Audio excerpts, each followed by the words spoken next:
wa ala alihi wa sahbihi wa man tabi'ahu ila yaumiddin. Rabbi shrah li sadri wa yassir li amri wahlul 'uqdatan min lisani yafqahu qawli. Qala Allah Ta'ala, a'udzu billahi minasy syaithanir rajim. Bismillahirrahmanirrahim. Wal 'ashr innal insana lafi khusr illa alladzina amanu wa 'amilus shalihat wa tawasaw bil haqq wa tawasaw bis sabr. Teman-teman yang dirahmati Allah Subhanahu wa taala, puji syukur kepada Allah kita malam ini bisa ngumpul lagi di sini belajar bareng walaupun suasananya mungkin tidak terlalu serius seperti di dalam kelas. Niatin aja pertama kita duduk iktikaf di rumah Allah. Itu aja udah luar biasa pahalanya. Sehingga kalaupun misalnya kita duduk di sini terus dengerin tausiah nggak ngerti, tapi insya Allah ngerti karena tausiahnya nggak terlalu berat. Kalaupun kita nggak ngerti, kita tetap pertama udah dapat pahala iktikaf. Dan iktikaf itu pahalanya kata Nabi, fadzalikumur ribat, seperti orang yang berjihad dengan adegan ribat. Ribat itu kalau di zaman Nabi mengepung benteng musuh dengan waktu yang lama, hari, minggu, bahkan kadang-kadang sampai 1 bulan. Kalau sekarang di Palestina, pasukan perjuangan pembebasan Palestina yang dikenal dengan nama Hamas, mereka ribat di terowongan-terowongan menunggu tentara Israel lewat, itu bisa berbulan-bulan sampai 1 tahun. Itu namanya ribat. Jadi berdiam diri sambil ngepung benteng musuh.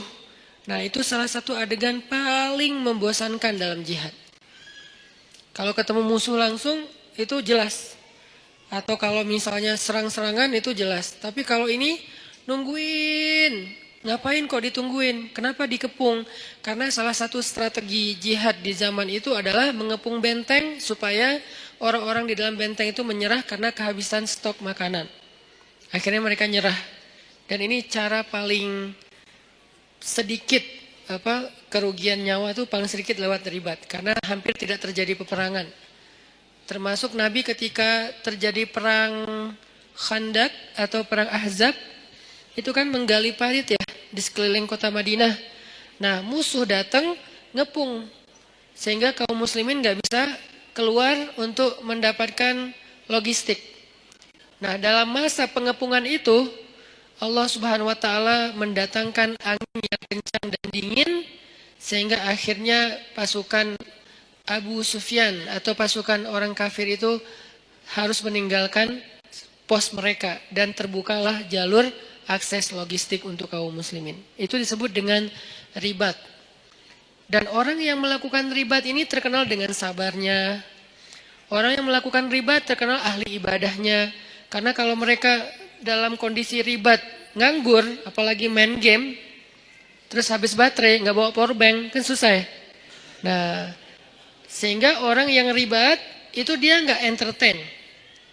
Entertain mereka itu ketika ribat apa? Tilawah. Entertain mereka ketika ribat apa? Sholat. Karena sholat buat mereka itu entertain, hiburan kalau bahasa lebih sederhananya. Soalnya Nabi SAW pernah bersabda, ketika mau sholat asar, Nabi bilang kepada Bilal, ya Bilal, arihna bis sholah. Wahai Bilal, istirahatkan kami dengan sholat. Jadi buat mereka sholat itu istirahat. Nah, ini namanya ribat. Yang mampu melakukan amal ini hanya orang-orang istimewa saja. Yang kekuatan sabarnya luar biasa. Dan ayat ribat itu ada di akhir surat Ali Imran. Ya ayyuhalladzina amanusbiru wasabiru warabitu. Rabitu ribat. Ya ayyuhalladzina amanus biru wasabiru warabitu. Dia level ketiga. Wahai orang yang beriman, bersabarlah. Kita aja masih di level ini nih, belajar sabar. Wasabiru, kuatkan kesabaran. Maksudnya apa? Ini untuk level kedua yang ujiannya nggak habis-habis. Kalau bersabar itu ujian pertama. Misalnya ujian sebutlah sakit. Itu isbiru. Udah sakit, nggak punya duit, wasobiru. Udah sakit, nggak punya duit, nggak ada yang perhatiin. Nah ini nih wasobiru nih. Jadi bukan hanya isbiru. Jadi kalau ada teman kita sakit, isbiru, isbir, sabar ya gitu. Tapi kalau gue bukan cuma sakit fisik, tapi nah kalau udah masuk ke dalam lebih ini lagi tuh berarti udah wasobiru. Berkali-kali terus saja diuji dengan ujian yang bertubi-tubi. Udah sakit, tadi ditinggalin orang yang dia udah sempat kegeeran, atau diharkosin, ya harapan kosong gitu kan. Atau teman-temannya pada cuek sama dia, nggak ada yang peduli, keluarganya jauh, nggak punya uang, dan segala macam bentuk ujian. Kalau udah terkumpul atau beruntun datang ke dalam kehidupan seseorang, maka kalimatnya wasobiru, kuatkanlah kesabaran. Ini level kedua. Di atas level yang kayak gini, yang ujiannya bertubi-tubi, ternyata ada level warobitu, ribat. Berarti ribat itu lebih daripada sabar dan kuatkanlah kesabaran. Kayak Nabi Ayub itu sabar atau kuatkan kesabaran? Kenapa? Karena ujian beliau bukan cuma sakit. Pertama sakit. Kedua, anaknya satu persatu meninggal. Setiap tahun meninggal satu. Setiap tahun meninggal satu. Sampai habis semua anak beliau. Ketiga, hartanya habis. Sampai beliau tinggal di gubuk kecil. Di tempat yang sangat kayak terpencil gitu. Kayak terusir gitu. Dan gak punya siapa-siapa. Yang keempat, keluarga besar beliau meninggalkan beliau kecuali istrinya. Sampai pernah saudaranya datang pengen menjenguk Nabi Ayub. Tapi mereka cuman dari luar, gak masuk ke dalam rumah. Kenapa? Mereka ngomong dan kedengaran sama Nabi Ayub. Mereka ngomong, jangan masuk, kenapa? Ntar ketularan. Itu kan menyinggung ya. Kadang-kadang kayak kita kena cacar ya. Kita tahu cacar itu nular. Tapi kita gak rela ada orang ngomong kayak gitu depan kita kan. Jangan ke rumah dia lagi cacar, ntar kamu ketularan. Kan tersinggung kan? Walaupun itu gak ada yang salah. Dia gak ngegibah, dia gak ngegibah sih. Salah, emang gibah sih itu mah. Karena definisi gibah sesuatu yang engkau bicarakan benar, tapi orang yang mendengarnya gak nyaman, itu gibah. Kebenaran yang kita bicarakan, tapi orang yang mendengar itu objeknya gak nyaman, sedih minimal. Kalau gak sakit hati itu gibah. Ya berarti gibah. Nah ini kan kita gak mau. Nah itu namanya wasobiru. Nabi Ayub dengan level yang udah luar biasa dahsyatnya ujian beliau disebut dengan kata-kata wasobiru. Tapi ribat di atasnya lagi. Isbiru, wasobiru, warobitu. Sehingga orang yang iktikaf di masjid, walaupun cuma dari maghrib ke isya, karena itu waktu iktikaf paling pendek. Intidharus sholah ba'da sholah, menunggu sholat setelah sholat itu yang paling gampang kan? Nunggu isya setelah maghrib. Yang paling capek nunggu subuh setelah isya. Ini Ramadan lah. Ramadan setahun sekali oke. Kalau nunggu zuhur dari subuh kayaknya jarang. Karena kita rata-rata gak nunggu. Soalnya sibuk dengan kegiatan. Kalau dari isya sampai subuh juga jarang. Jadi paling gampang tuh nunggu isya setelah maghrib. Itu udah iktikaf. Nah siapa yang melakukan itu? Kayak sekarang kita nih. Sambil santai, sambil dengar ceramah. Dari maghrib sampai isya, pahalanya ribat. Bukan pahala sabar, bukan pahala sabir. Bukan isbir, bukan sabiru. Bukan. Tapi rabitu, ribat. Fadzalikumur ribat. Itu disebut dengan ribat kata Nabi. Arti itu disebut dengan ribat, pahalanya kayak orang yang berjihad fi sabilillah. Maka absyiru, berbahagialah ketika kita ada di rumah Allah. Nggak ada tempat lain yang dapat pahala kayak gitu. Walaupun yang lain boleh. Saya paling nggak suka ngebandingin dalam bahasa judgment. Kalau ngebandingin dalam bahasa motivasi boleh. Contoh bahasa ngebandingin dengan bahasa judgment gimana? Di masjid berpahala, di yang lain itu dosa. Nah ini nih judgment. Kalau memotivasi, di masjid berpahala, yang lain juga nggak apa-apa. Karena kan area mubah dalam Islam itu luas banget kan? Apa hukum nongkrong di kafe? Haram. Siapa bilang haram? Lihat dulu kafenya gimana, dia nongkrongnya ngapain. Kalau dia lakuin dosa kayak berdua-duaan, oke, jadi bukan nongkrongnya tuh, khalwatnya. Kalau dia di situ kayak berjudi, berarti judinya. Kalau dia di situ misalnya kayak menggibah, berarti kumpulan gibahnya, perkataan yang sia-sianya. Tapi kalau dia nongkrong sekedar istirahat sebentar, sekarang namanya kafe, dulu namanya warung kopi. Kenapa di warung kopi boleh, di kafe nggak boleh? Lagi-lagi kayak kemarin. Kenapa bergaul boleh, gaul nggak boleh? Ya, kita terjebak dalam diksi. Warung kopi boleh, kafe nggak boleh. Padahal sama aja, cuman istilahnya beda. Tapi kan banyak kafe yang aneh-aneh. Allah alam, di Bandung sih banyak yang nggak aneh. Keren-keren lah, artinya kafenya masih standar. Jadi saya nggak mau menjudge bahwa yang selain di masjid sia-sia, yang selain di masjid dosa, yang selain di masjid ahli neraka. Ya nggak gitu juga kali ya. Tapi di masjid terbaik, itu udah pasti. Nggak boleh diragukan dan nggak boleh diperdebatkan. Kenapa? Karena sebentar aja di masjid pahalanya udah kayak jihad. Ada gitu tempat kayak gitu di luar? Ada. Di tempat orang sakit. Siapa yang datang ke rumah sakit atau ke rumah orang yang sakit, maka dia seperti berjalan di antara taman-taman surga. Seperti berjalan di antara taman-taman surga.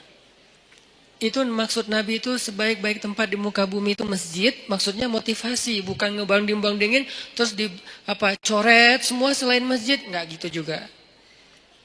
Jadi buat teman-teman kadang ada yang nongkrong di mana, saya juga nongkrong. Nggak apa-apa, tapi masjid harus jadi tongkrongan favorit. Yang lain kayak gimmick atau tambahan-tambahan kayak bonus lah ya. Tapi tongkrongan paling favorit itu adalah nongkrong di masjid. Kalau ada yang nanya, di masjid kok nongkrong? Ya nongkrong itu bahasa Arabnya majlis. I'tikaf. I'tikaf itu artinya berdiam diri. Berdiam diri bahasa anak mainnya nongkrong. Ya, sama aja. Jadi ini terjemah. 1. Niatin i'tikaf.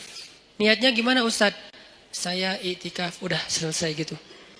Nggak perlu ribet-ribet. Nggak perlu misalnya harus, cari dulu di googling, niat i'tikaf, boleh, nggak apa-apa pakai bahasa Arab, tapi kalau nggak ngerti bahasa Arab, an-niyah fil qalb, niat itu di dalam hati, ya nggak masalah juga, niatin aja, ya Allah saya lagi i'tikaf di rumah engkau, izinkan ya saya jadi tamu, diam sebagai tamu mah jangan terlalu maceh ya, loncat sana loncat sini, guling-guling, nah ini mah kalau di rumah kita ada yang kayak gitu gimana?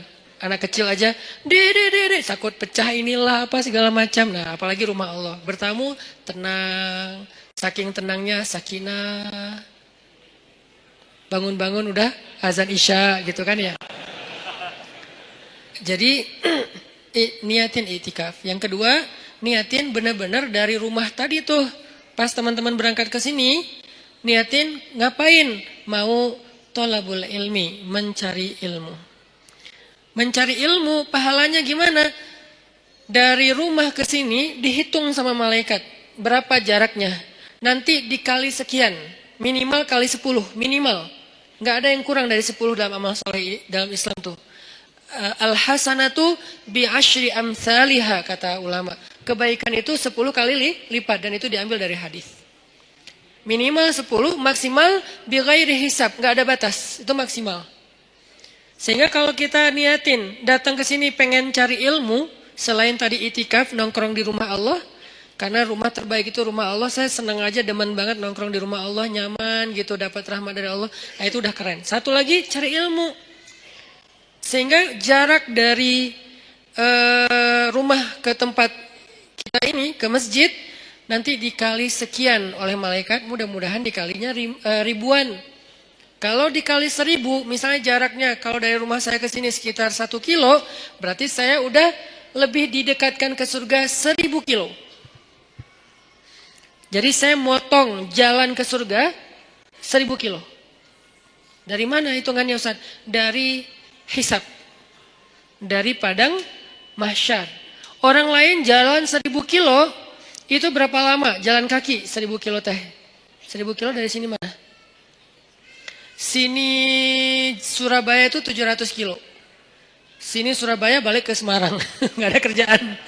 Dari sini ke Surabaya saya karena nggak tahu kalau Bali berapa ya. Dari sini ke Surabaya, balik lagi ke Semarang, kurang lebih lah ya 1000 kilo. Itu kira-kira kalau jalan kaki berapa lama? 2 minggu? Gimana tuh kalau jalan kaki? Capek. 2 minggu ya. Berarti sekali kita mencari ilmu, Allah menghemat jarak kita ke surga daripada mahsyar itu 2 minggu minimal. 2 minggu. Sehingga kalau misalnya kita dawam seminggu sekali kita cari ilmu dikali sekian ribu, berarti insya Allah sudah lebih cepat masuk surga 1 tahun, 2 tahun, 3 tahun, 100 tahun. Itu kalau dikali 1000. Sedangkan Allah Maha Rahman, wa rahmati wasiat. Rahmat Allah itu luas sehingga bisa aja bighairi hisab. Dikalinya bisa lebih dari 1000. Ini thalabul ilmi. Dan orang yang mencari ilmu itu dinaungi oleh malaikat. Tapi kalau lagi naik motor mencari ilmu jangan lihat ke langit. Malaikat mana ya? Gak usah. Karena pasti ada malaikat lagi naungin kita. Naungin itu gimana? Menaungi dengan rahmat, dengan doa. Ya Allah beri dia kasih sayangmu, ampuni dosa dia. Beri dia kasih sayangmu, ampuni dosa dia. Yang merasa banyak dosa, cari ilmu. Yang merasa banyak dosa, duduk dalam rumah Allah. Itu didoain terus-terusan oleh malaikat. Itu aja udah keren. Belum lagi yang lain-lain. Ada doa-doa yang niat-niat yang khusus. Ya terserah, yang penting hasanah, kebaikan. Maka mudah-mudahan malam ini kita duduk di sini doang udah kemenangan. Kata Allah, ulaika ala hudam mir rabbihim wa ulaika humul muflihun. Ketika kita ala hudan berada di dalam jalannya Allah yang baik, yang benar yaitu di masjid cari ilmu, berarti muflihun, orang yang beruntung. Qad aflahal mu'minun. Dan seperti inilah harusnya kita menghabiskan usia kita. Terutama anak muda. Sehingga malam ini kita membahas tentang mager. Ini termasuk mager yang berpahala. Magernya di masjid. Gimana magernya? Nggak gerak. Santai. Ada tempat bersandar, bersandar. Tapi jangan rebutan tiang. Sedapatnya aja. Yang nggak dapat pun nggak masalah. Jangan berkecil hati. Nggak dapat tiang, jangan berkecil hati. Bisa di depan. Nanti hitungannya gimana Ustaz? Mana yang lebih utama ketika kita hadir dalam kajian ilmu? Duduk dekat tiang atau duduk dekat Ustaz? Tergantung. Kalau capek banget cari tiang. Kita harus berlapang dada dengan semua kondisi orang ya. Nggak boleh kita menjudge. Jangan-jangan yang cari tiang tuh kayaknya nggak ada niat banget nyari ilmu. Belum tentu. Kita mungkin kalau secapek dia bahkan datang juga enggak. Dia masih mending udah datang walaupun bersandar di tiang. Yang penting jangan sampai pagi, udah sampai beres taklim pulang. Ini artinya teman-teman bahwa ini termasuk diantara cara menghabiskan waktu yang paling berkah tuh. Duduk di masjid, dengerin ilmu, salah satunya, bukan satu-satunya, karena kebaikan itu banyak banget. Nah, sesuai dengan judul kita, itu kaitannya dengan wal asr ya, demi masa, innal insana lafi khusr. Manusia itu dalam kerugian illal ladzina amanu wa amilus solihat wa tawasaw bil haq wa tawasaw bis sabr. Kecuali orang yang secara yakin dia orang yang beriman, secara zahir dia orang yang beramal soleh, dan secara mental dia orang yang secara sosial dia orang yang bergaul dalam bentuk wa tawasaw bil haq wa tawasaw bis sabr. Itu orang yang beruntung. Tapi saya bicara tentang memanfaatkan waktu dengan baik.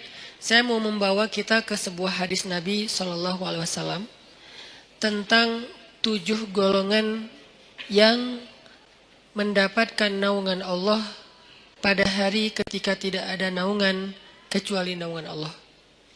Sab'atun yudhilluhumullahu fi dhillih yawma la dhilla illa dhilluh. Dan dari 7 golongan ini kita gak akan bedah satu persatu. Kita ambil satu aja, nomor 2. Kalau nomor 1 apa? Imamun adil. Imam yang adil. Imam yang adil ini siapa? Pasangan Ustadz. Bukan. Itu imam hidup. Imam yang adil. Imam yang adil itu maksudnya pemimpin. Pemimpin yang adil. Jadi dalam Islam itu pemimpin baru disebut benar itu bukan hanya soleh sendiri. Jadi kalau ngelihat pemimpin, jangan ngelihat dia rajin tilawah. Itu urusan dia dengan Allah. Itu personal. Dia rajin tahajud. Itu personal, walaupun itu keren. Tapi baru disebut dengan rasyidin, orang yang lurus ketika dia adil. Dalam Islam itu kalau ngomongin pemimpin itu rata-rata yang dibahas adalah kerjanya adil kepada rakyatnya. Bukan, oh itu pemimpin terbaik, kenapa? Ahli qiyamul lail. Bukan itu babnya. Kalau qiyamul lail bab abid, bab seorang yang ahli ibadah. Rajin tilawah, bab hafiz qari, bab orang yang menjaga Al-Quran. Bab apa lagi? Umrah, itu bab mu'tamir, orang yang memakmurkan Masjidil Haram. Tapi kalau babnya imam, amir, apalagi istilah yang lain, maka yang diambil dari dia itu adalah keadilannya. Apakah dia adil terhadap rakyatnya? Kenapa kok adil? Karena adil ini universal. Dia bukan pemimpin bagi umat Islam saja, tapi dia pemimpin bagi semua orang yang ada di dalam tempat wilayah tanggung jawab dia. Ada muslim, ada non-muslim. Apakah dia berlaku adil kepada siapapun? Adil di sini dengan makna yang sebenar-benarnya. Bukan subjektif, diinterpretasi sesuai dengan kepentingan. Bukan, dengan makna yang sebenarnya. Nah, yang kedua, sebelum kita salat Isya, yang kedua, yang paling penting malam ini akan kita bahas, syabun nasya'a fi ibadatillah. Pemuda yang tumbuh dalam ketaatan kepada Allah Subhanahu wa taala. Pertanyaannya, siapakah pemuda? Apakah kita masih termasuk pemuda? Kemudian apa yang dimaksud dengan tumbuh dalam ibadah kepada Allah? Saksikan episode setelah sholat Isya. Barakallahu fiik.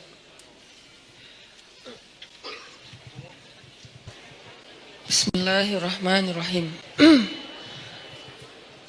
Teman-teman semuanya yang disayang Allah Subhanahu wa taala.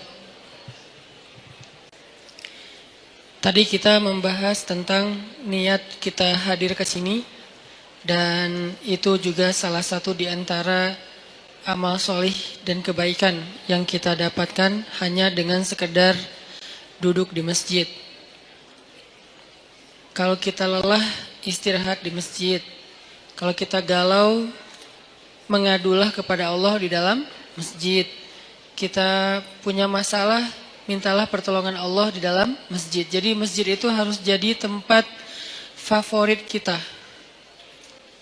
Sebagaimana firman Allah Subhanahu wa taala di surat At-Taubah, bahwa di antara ciri orang yang beriman adalah orang yang memakmurkan masjid. Ayat ini kemudian diperjelas dengan hadis, kalau kamu melihat seseorang itu bolak-balik ke masjid rumah, maka saksikanlah kalau dia itu adalah orang yang beriman. Kalau dia beriman, maka dia punya hak mendapatkan semua kebaikan yang Allah janjikan kepada orang yang beriman. Apa janji Allah untuk orang yang beriman? وَبَشِّرِ الَّذِينَ آمَنُوا وَعَمِلُوا الصَّالِحَاتِ أَنَّ لَهُمْ جَنَّاتِ. Allah janjikan untuk mereka jannat. Maka untuk mendapatkan jaminan memperoleh surga, jadikanlah diri kita punya ciri-ciri khasnya orang yang beriman. Salah satu di antara ciri khas orang beriman, dia senang ke masjid. Dia tidak perlu tinggal di masjid, tapi dia senang untuk datang ke masjid. Ini artinya bukan hanya sholat 5 waktu, mencari ilmu, sekedar istirahat, nongkrong, tilawah, sholat duha. Walaupun tidak ada keharusan sholat duha atau sholat sunnah itu di masjid, karena emang ada sunnahnya sholat sunnah itu di rumah. Tetapi tidak masalah kita lakukan di masjid juga. Nanti di rumah ada bagian sholat sunnah yang lain. Nah, berkaitan dengan judul kita mager pada malam ini, saya pengen ngangkat hadis tentang 7 golongan yang mendapatkan naungan Allah di padang mahsyar. Hari ketika nggak ada lagi naungan, arti nggak ada naungan, kita nggak akan nemu pohon di sana. Karena dalam konteks literasi Islam yang disebut dengan naungan itu nomor 1 tuh pohon. Kita nggak akan nemu pohon di padang mahsyar. Karena semua areanya satu bumi yang ukurannya 1000 kali lebih besar daripada bumi tempat kita tinggal sekarang. Dan namanya tetap bumi. Bumi mahsyar namanya.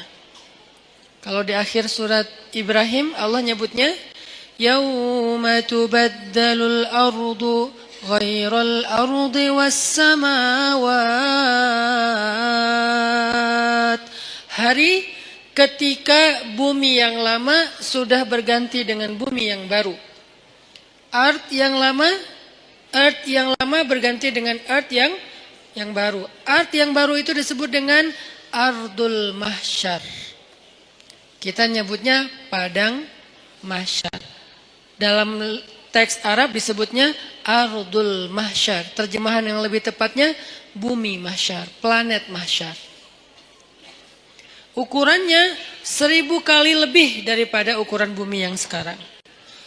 Mataharinya juga berkali-kali ribu lipat lebih besar daripada matahari yang sekarang. Kebayang gak tuh panasnya kayak gimana? Dan pada masa itu yauma la dhilla illa dhilluh, gak ada tempat bernaung, berteduh sama sekali. Kita gak akan nemuin pohon sama sekali. Tidak ada kendaraan yang kita bisa berlindung dari cahaya matahari seperti mobil kita. Kalau orang Arab kendaraannya onta, terus di atas onta itu ditaruh semacam tenda gitu kan ya, itu udah gak ada. Kalau dalam konteks modern, mobil. Gak ada rumah tempat kita berteduh dengan ruang ber-AC, sama sekali gak ada. Semua tempat itu panas. Kalau di bumi sepanas apapun kita masih bisa nyari minimarket ya buat ngadem. Kita bisa nyari pohon, kita bisa mencari payung, kita bisa pakai topi, kita bisa dipayungin sama dia. Masih banyak cara gitu untuk berteduh dari matahari. Pertama mataharinya nggak panas-panas amat, keduanya banyak tempat berteduh. Nggak kebayang di padang mahsyar, matahari entah berapa kali lebih panas daripada sekarang, dan kemudian buminya juga tidak ada sama sekali kehidupan, tandus, setandus-tandusnya. Itu hari yang paling luar biasa, melelahkan. Coba teman-teman renungkan, ingat-ingat ya. Dalam hidup kita pernah nggak ngejalanin satu hari yang capek banget di luar rumah? Capek banget di luar rumah. Kalau buat saya pengalaman kayak gitu tuh terjadi pas lagi haji, hari Jumat, haji besar. Saya jalan malam nih, begitu matahari terbenam, jalan dari Arafah ke Muzdalifah. Jalan ke Muzdalifah, sampai di Muzdalifah itu jalan padahal cepat sebetulnya, dekat, tapi karena crowded banget, akhirnya macetnya bukan oleh kendaraan, macet oleh manusia. Kalau di Indonesia, Bandung, Jakarta kita sering macet kendaraan, ini macetnya tuh manusia. Sampai berhenti, tapi manusia. Coba, kalau berhenti kendaraan masih mending, bisa pakai motor, bisa jalan kaki lebih cepat naik mobil daripada naik mobil. Ini orang tapi macet, berhenti. Sampai di Muzdalifah itu udah tengah malam. Padahal kalau normalnya paling juga sejam. Sampai Muzdalifah tengah malam. Muzdalifah langsung tepar di atas tanah, istirahat sebentar, karena emang ada sunnahnya bermalam di Muzdalifah, tapi kita nggak mungkin bermalam penuh karena ngejar, karena macet, jadi kita kondisional. Istirahat sejam 2 jam di atas tanah, tidur, bangun tidur, milihin kerikil untuk lontar jamarat, jalan lagi ke Mina. Sampai di Mina udah subuh. Subuh lontar jamarat. Lontar jamarat, beres lontar jamarat langsung pulang ke Mekah, dan itu semua jalan kaki. Pulang ke Mekah buat tawaf ifadah. Nah itu sampai di Mekah itu udah menjelang zuhur. Tawaf gak usah jalan, berhenti aja, berdiri aja gitu. Itu kita tawaf sendiri, dibawa oleh arus. Jadi tawafnya gini, 7 putaran, gitu aja, muter. Karena ke bawah arus, saking padatnya manusia. Lalu beres tawaf yang kayak gitu kondisinya, udah jalan dari kemarin maghrib sampai siang nih jalan terus, tidur baru 2 jam itu juga gak jelas. Kemudian balik lagi ke Mina, karena harus masuk Mina sebelum matahari terbenam. Kalau masuk Pas matahari udah terbenam, nanti kena denda. Akhirnya kita ngejar, balik lagi ke Mina. Perjalanan sekitar 3 jam lebih. Itu adalah hari yang paling melelahkan dalam hidup saya di luar rumah. Dan padang mahsyar, kalau dibandingkan dengan itu tuh bukan kerikil lagi. Lebih kecil dari kerikil kepayahannya. Gak ada apa-apanya. Padang mahsyar lebih dahsyat dari itu. Jalannya bukan setengah hari kayak saya cerita tadi. Jalannya bisa 100 tahun, bisa 1000 tahun, bisa sekian puluh ribu tahun. Itu jauhnya benar-benar jauh. Gak ada kendaraan, benar-benar gak ada kendaraan. Gak ada naungan, benar-benar gak ada naungan. Tandus setandus-tandusnya. Itu yang disebut oleh Nabi, yauma la dhilla illa dhilluh. Gak ada naungan sama sekali kecuali naungan Allah. Cuman satu-satunya tempat kita berteduh, gak akan kepanasan, gak akan kepayahan, cuman berada di bawah naungan Allah. Masalahnya cuman ada 7 komunitas yang masuk ke dalam naungan itu. Sisanya enggak. 7 komunitas ini pun ternyata saringan dari orang mukmin, saringan dari orang Islam. Jadi bukan masalah yang penting saya udah Islam, enggak. Dari orang Islam sendiri masih disaring lagi benar-benar yang spesial. 7 golongan kalau bahasa resminya, 7 komunitas, 7 geng kalau bahasa anak nongkrongnya, cuman ada 7 kelompok. Salah satu dari 7 kelompok itu, nomor 2-nya adalah syabun nasya'a fi ibadatillah. Pemuda yang tumbuh dalam ibadah kepada Allah atau dalam ketaatan kepada Allah. Pertanyaannya, apa definisi syab atau pemuda? Secara usia dalam Islam, pemuda itu usia di bawah 40 tahun. Itu syab. Secara status belum menikah. Kalau udah menikah Ustadz, udah bukan syab. Karena ujiannya nggak seperti yang belum menikah. Beda, saya pernah ngerasain. Berat. Apalagi ada satu teman saya, kemarin baru ditinggalin mantan. Mantannya nikah. Ngirim pula hasil video-video sama fotonya ke dia. Langsung udah nggak terkontrol. Langsung kita pegang rame-rame. Jangan sampai dia nyari tower. Nyari tower, ngapain lo? Mau benerin Ustadz ada yang rusak. Pura-pura ternyata mau loncat. Nah ini nih namanya ujian. Ujian ketika kita belum menikah. Ujian di usia muda di bawah 40 tahun. Kalau belum menikah tapi udah di atas 40 tahun, beda lagi. Usianya di bawah 40 tahun, secara status belum menikah. Karena kalau udah menikah, dia udah ngerasain ketenangan, sakinah. Litas kunu ilaiha. Supaya kalian cowok-cowok merasa tenang kepada perempuan. Udah tenang. Tapi kalau sebelum menikah, itu zulzilu. Zulzilu itu kalau dalam bahasa kita tuh gempa dengan skala 9,8 skala Richter. Itu zulzilu tuh.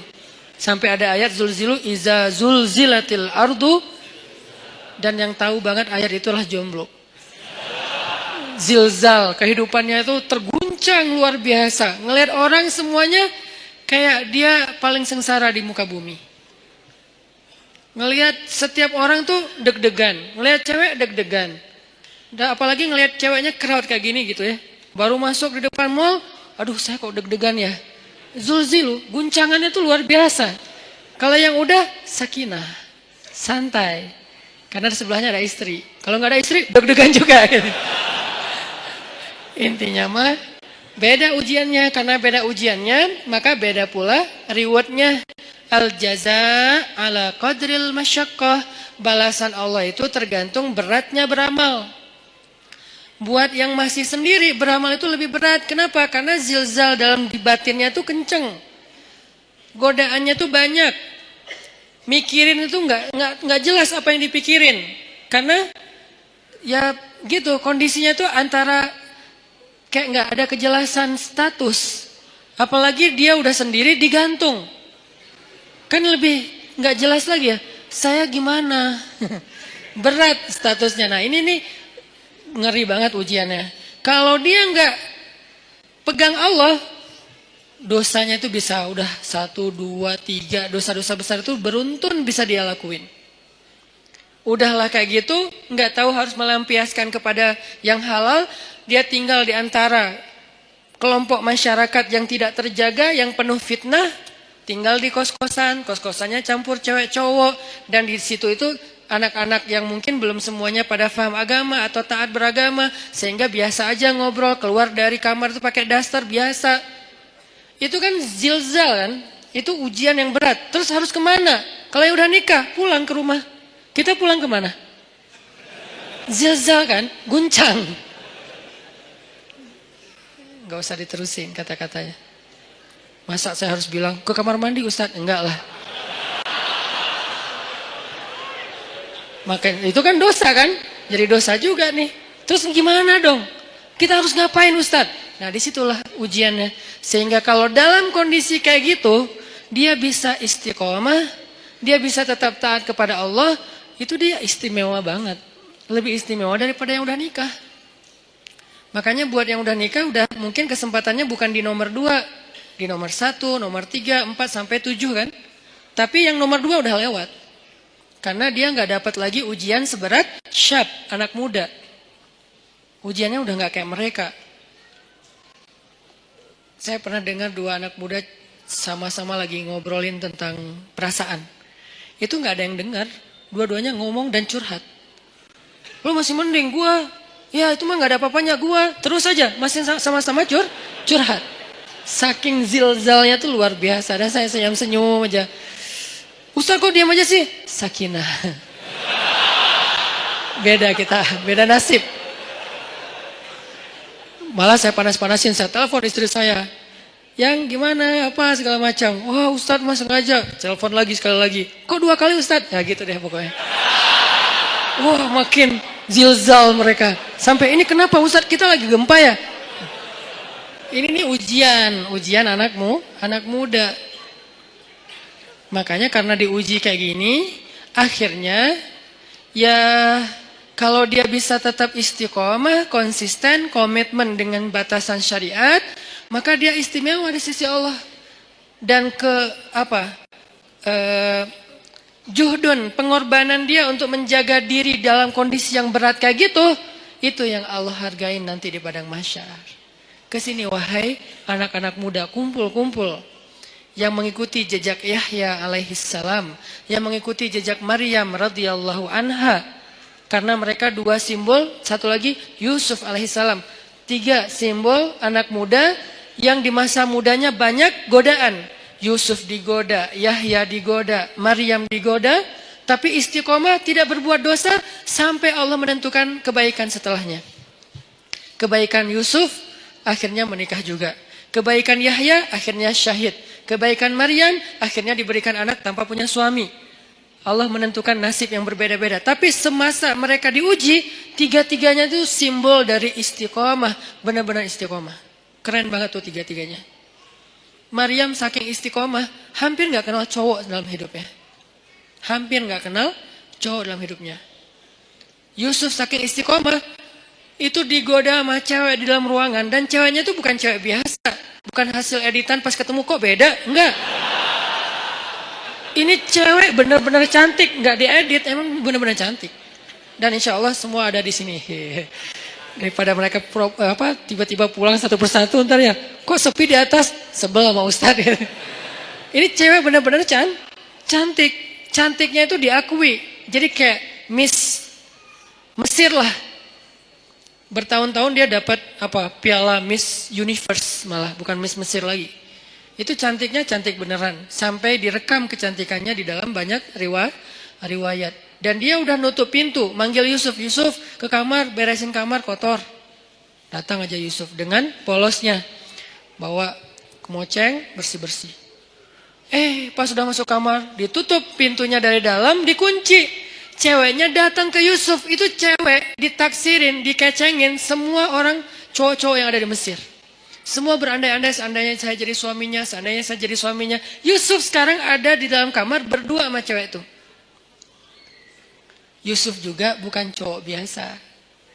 Semua cewek se-Mesir juga, seandainya saya istri Yusuf, seandainya saya. Jadi dua nih selebgram Mesir. Maksudnya semua orang tertarik kepada mereka, saking keren-kerenah. Cowoknya keren, ceweknya kerenah, dua-duanya keren lah. Ini dua orang yang keren nih berkumpul di satu ruangan, dikunci, dan ceweknya tuh rawadathu. Rawadat itu ngegodain. Gimana Ustaz? Nggak usah diimajinasikan. Cukup kayak gitu aja pokoknya. Dipanggil mungkin, tapi nggak sampai berbuat dosa ya. Dipanggil atau ya kesini wahai Yusuf, aku mencintaimu, nggak ada siapa-siapa, kamu nggak usah khawatir, aku akan rahasiakan apa yang terjadi hari ini di sini dan segala macam. Wah itu udah luar biasa. Wahammat bihi, dia tuh bergairah kepada Yusuf dan Yusuf normal. Kalau nggak normal nggak ada ujian. Maaf saya nggak tertarik sama cewek, nggak ada mas, nggak ada ujian. Jadi nggak perlu diteladanin kan, karena dia tidak wajar. Tapi Yusuf ini normal. Apa dalil bahwa Yusuf normal? Wahamma biha. Makanya kalau kita baca Quran tuh tafsirnya tuh yang detail, kata demi kata. Wahammat bihi, wahamma biha. Yang ceweknya bergairah kepada Yusuf, yang Yusuf juga bergairah kepada cewek tersebut. Sama-sama bergairah, sama-sama tertarik. Tiba-tiba Allah tunjukin burhan, muncul wajah Yakub di depan Yusuf. Yakub dalam keadaan ekspresi sedih, gini aja. Gitu ekspresi Yakub. Sedih banget Yusuf sampai kayak gini. Jangan sampai ayah bakal kecewa banget kalau kamu sampai ngelakuin ini. Buat apa ilmu yang ayah ajarin selama ini? Buat apa pengorbanan ayah selama ini? Kamu lupa dengan semua nasihat ayah seolah-olah ya. Tapi dalam bentuk film yang kayak 3D banget. Dan itu ada di depan muka Yusuf, disebut dengan istilah burhan kalau dalam teks ayatnya. Burhan itu tampil wajah Yakub dengan wajah sedih. Langsung Yusuf lupa sama cewek itu, lari, ditarik dari belakang. Saking kencengnya narik, sampai sobek bajunya. Banyak pelajaran sih dalam adegan ini. Salah satu pelajarannya itu tentang parenting. Tentang cara ayah mendidik anak sampai muncul burhan itu gimana. Nanti di kesempatan lain lah kita bahas. Saya dulu pernah ngisi satu materi tentang parenting. Saya cuma membahas burhan aja. Gimana caranya seorang ayah bisa ngedidik anak sampai kebayang wajah ayahnya itu ketika dia mau bikin dosa. Itu namanya udah sampai ke level burhan. Sehingga dia misalnya mau nyontek pas lagi ujian. Aduh kalau ketahuan sama ayah saya pasti dia kecewa banget. Bukan dimarahin, gak takut dimarahin. Tapi takut ngecewain. Pasti ayah kecewa banget gak jadi deh. Itu burhan tuh. Gimana sampai ayah bisa menampilkan imajinasi itu di benak anak kalau bukan dengan kasih sayang yang dalam banget. Gak bisa dengan paksaan, harus dengan kasih sayang dalam. Dan Yusuf dan Yakub adalah simbol ayah yang kasih sayangnya luar biasa. Sampai bisa munculin burhan. Tapi yang kita bahas adalah ujiannya Yusuf. Selamat. Ini nih baru disebut dengan syabun nasya'a fi ibadatillah. Tumbuhnya itu dalam keadaan taat kepada Allah. Dan ukuran taatnya apa Ustadz? Ukuran taatnya adalah tinggalkan dosa. Kalau bahasa di bio saya, sedikit dosa. Kok pakai kata sedikit? Enggak punya dosa Ustadz? Enggak boleh kita bilang enggak punya dosa. Arti sedikit dosa itu adalah dosanya yang tinggal yang kecil-kecil aja. Yang besar tinggalin. Yang kecil kenapa kok masih ada? Karena nggak sengaja, lupa. Itu kan ada pasti sisa ya. Nggak mungkin nggak. Kalau kita bilang nggak punya dosa, namanya kultus diri sendiri. Kata Allah, la tuzakku anfusakum huwa a'lamu bimanittaqo. Janganlah kalian menganggap diri kalian suci. Nggak boleh. Makanya saya bilang banyak main, banyak manfaat, banyak pahala, sedikit dosa. Itu pakai hasil renungan. Jadi bukan kok sedikit dosa. Harusnya kan gak punya dosa. Gak bisa. Cuma Nabi SAW yang gak punya dosa. Sisanya sampai Abu Bakar juga punya dosa. Cuman dosa beliau sudah diampuni oleh Allah. Karena solehnya luar biasa. Kalau kita, sebagian udah diampuni, sebagian lain mungkin belum. Karena belum bertaubat benar-benar dengan nasuha. Tapi usahain tinggalkan dosa. Kita cukup ninggalin dosa aja. Itu tuh udah jadi syabun nasya'a fi ibadatillah. Kalau ibadah Ustadz, ibadah yang wajib itu udah pasti. Karena kalau kita ninggalin yang wajib berarti dosa kan? Gimana dengan ibadah sunnah, tahajud, puasa sunnah, tilawah, itu bonus. Jangan sampai kita mendahulukan yang sunnah atas yang wajib dan melakukan yang haram. Itu udah salah rumusnya. Ada orang tahajud rajin, tapi dia nggak bisa jaga lisan. Ada orang tahajud rajin, tapi dia nggak bisa jaga pandangan. Yang disebut dengan syabun nasya'a fi ibadatillah dalam konteks hadis tadi, dia usahain sedikit mungkin dosanya, tinggalin dosa. Terutama dosa-dosa yang berhubungan dengan godaan di masa muda. Kalau teman-teman bisa istiqomah dalam urusan ini, urusan perasaan, urusan pergaulan yang paling berat, urusan entertain yang berlebihan, karena entertain itu ada yang masih wajar, ada juga yang berlebihan. Urusan apa lagi? Dosa-dosa maksiat seperti minum, kemudian pakai drugs dan seterusnya, atau mungkin the new drugs itu pornografi dan seterusnya. Ini bisa ditinggalkan. Udah sampai kapan Ustaz batasannya? Antara dua batasannya. Batasan status berarti menikah, batasan usia berarti 40 tahun.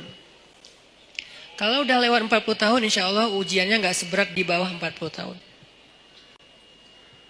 Kalau kita bisa jaga diri di masa itu, pergaulan, perasaan gimana Ustaz?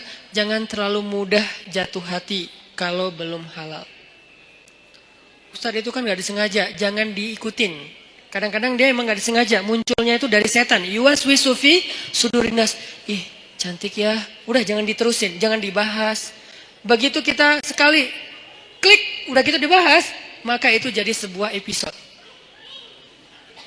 Jadi episode yang panjang dan endingnya air mata dan penyesalan. Biasanya. Jangan dibahas. Ustaz membahas, kan ini nasihat. Saya nggak lagi ngebahas bab-bab yang detail kayak gitu. Karena saya ini ngomong based on pengalaman ya. Karena semua kita pernah merasakan masa-masa muda yang gejolak tadi, zilzalnya, guncangannya kenceng banget. Itu tuh kalau ada kayak gitu jangan diterusin. Jangan berpikir ada orang yang dia nggak punya pacar berarti dia nggak normal. Enggak, dia normal. Cuman dia nggak menerusin. Emang dia nggak pernah kepikiran kayak apa tertarik dengan seseorang? Tertarik kalau dia normal. Cuman nggak diterusin, nggak mau dibahas, nggak mau diingat-ingat. Caranya dia menyibukkan dirinya dengan hal-hal yang positif. Bisa proyek sosial, bisa juga spiritual. Proyek sosialnya bantu orang, bikin proyek-proyek yang sifatnya healthcare kayak atau kemanusiaan kayak atau apalah, atau proyek yang sifatnya spiritual ya kayak ke masjid, itikaf, tilawah, mumpung masih muda, ya udah gua ikut program hafal Quran. Itu menyibukkan diri biar nggak sempat kepikiran yang kayak gitu-gitu. Kan kalau udah ngafal Quran habis semua tuh energi pikiran kita buat ngafalin Quran. Ya udah paksain aja diri kita datang ke sebuah lembaga penghafal Quran yang udah kayaknya mungkin paling nyaman, ada banyak. Mungkin kalau di Pemuda Hijrah ada teras tahfiz gitu ya. Datang, saya pengen daftar. Saya sungguh-sungguh pengen daftar. Udah bisa baca Quran belum? Ya udah mulai dari baca Quran dulu. Ya udah saya daftar tahsin, belajar tahsin. Sibukkan. Udah sibuk kayak gitu nggak sempat kepikiran lain. Kalau masih kepikiran berarti kurang sibuk. Kalau masih kepikiran berarti kurang sibuk. Cari lagi sampai sibuk. Sampai nggak sempat mikir. Itu baru namanya nasya'a, tumbuh. Jadi kalau kita bedah kata demi kata, syabun artinya tadi udah jelas pemuda. Sekarang nasya'a itu tumbuh. Artinya tumbuh itu menghabiskan waktu. Arti tumbuh menghabiskan waktu, menghabiskan usia, menghabiskan harinya. Berarti daily activity-nya apa? Daily life-nya itu apa? Kita sibukin daily life kita dengan semua yang membuat kita nggak sempat mikirin dosa. Gimana caranya? Pilih dari 3 kesibukan secara value-nya. 1, menyibukkan diri dengan yang wajib. Gimana menyibukkan diri dengan yang wajib Ustaz? Sholat 5 waktu, biar sibuk ke masjid. Kalau nggak ke masjid kan nggak terlalu sibuk ya. Tinggal wudhu, sholat di tempat kita berada. Jadi kan nggak terlalu sibuk kan. Tapi kalau biar sibuk, takes time dan lumayan effortnya lebih, wudhu ke masjid. Terus sampai di masjid, insya Allah auranya beda tuh ketimbang kita di tempat kita doang. Ini saya nggak ngomongin hukum, saya ngomongin motivasinya, fadlnya, keutamaannya. Apa? Ditasji' kalau dalam bahasa Arabnya. Ditasji' kepada kebaikan. Sibukkan, nasya'a itu menyibukkan diri dengan sesuatu yang membuat pertumbuhannya itu semuanya atau enggak semuanya pun mayoritasnya positif. Daily life kita tuh mau diapain? Yang wajib ibadah misalnya, yang wajib orang tua misalnya, berbakti sama orang tua. Itu udah lumayan tuh ngambil waktu kita. Jadwalin. Kalau misalnya kita ngerantau, telepon, WA. Jadwalin kalau kita dekat sama orang tua tuh datang ke orang tua, ada waktu bersama dengan orang tua ngapain gitu. Keluarga kalau dengan orang tua plus dengan adik kakak atau apa. Pokoknya keluarga ini silaturahim kan. Kalau bahasa lebih ini lagi, silaturahim jalin, sibukkan dengan yang wajib. Ustadz, yang wajib udah sholat 5 waktu, telepon orang tua. Tilawah sehari minimal 2 lembar. Minimal, itu wajib. Di atas itu sunnah. Sejuz, normalnya, idealnya sejuz. Minimal 2 lembar lah sehari. Udah Ustadz, masih banyak waktu kosong. Yang sunnah. Sibukkan dengan yang sunnah. Yang sunnah apa? Ya tadi, kalau ibadah yang sunnah, sifatnya sholat sunnah, puasa sunnah, tilawah tambahan dari target 2 lembar, apalagi zikir. Ustadz, nggak semua yang sunnah saya sanggup sekaligus. Karena kan kita nih bukan orang yang keren-keren amat ya Ustadz. Oke, nggak apa-apa. Nggak, yang wajib 10%. Oke? Yang sunnah 20%. Masih sisa berapa? 70%. Habiskan buat yang mubah, boleh. Karena yang wajib dalam kehidupan kita kan nggak banyak kan sebetulnya. Yang sunnah lebih banyak dari yang wajib. 20%. Atau yang wajib 20%, yang sunnah 30%. 50%-nya mubah. Arti mubah apa? Enggak berpahala, tapi juga enggak dosa. Dia enggak berpahala, tapi juga enggak dosa. Emang boleh Ustaz? Ya boleh lah. Makanya Islam itu luas. Syumuliyatul Islam. Orang banyak ngebahas Islam itu dari sisi satu bab doang nih. Parsial banget. Wajib aja. Jadi seolah-olah Islam itu cuma ada satu kata. Harus. Itu doang. Atau 2. Harus dan haram. Udah. Jadi hidup kita tuh kayak berat banget ya. Harus ya. Kalau nggak haram ya, nggak ada pilihan. Karena yang dibahas dari Islam itu parsial banget. Cuman bagian kecil. Sementara ada bagian yang begitu luas dalam kehidupan kita 24 jam. Itu nggak dibahas. Yang dibahas yang wajib. Ke masjid. Tapi kan kita nggak tinggal di masjid kan realitasnya. Gimana kalau kita udah selesai sholat. Ngapain lagi Ustadz? Nah berarti kita bahas bab mubah. Mubah, nggak dosa, nggak berpahala. Apa? Entertain, ketemu teman, nongkrong, tapi nongkrongnya dijaga. Atau yang lebih positif dan tetap dia mubah, main itu dalam kalau bahasa saya maksudnya itu olahraga ya. Cuman kita kalau nyebut olahraga kesannya kayak berat gitu kan, kayak ada beban. Main aja lah, tapi yang penting berkeringat itu olahraga sebetulnya. Cuman main. Kenapa disebut main? Biar sesuai dengan hobi. Jangan dipaksain harus nge-gym semua. Nggak semua orang senang nge-gym, cari treadmill, mungkin mahal. Ya udah, lari aja keliling komplek. Kalau perlu, nanti kita mudah-mudahan di masjid kita ke depan, ada banyak tempat shower kayak di bandara yang ultimate, yang di Terminal 3 kan ada tempat shower tuh. Kalian ke masjid mah lari aja. Jalan kaki minimal. Sampai di masjid, udah siapin handuk kecil. Kalau mau, jangan pakai handuk. Bawa kanebo.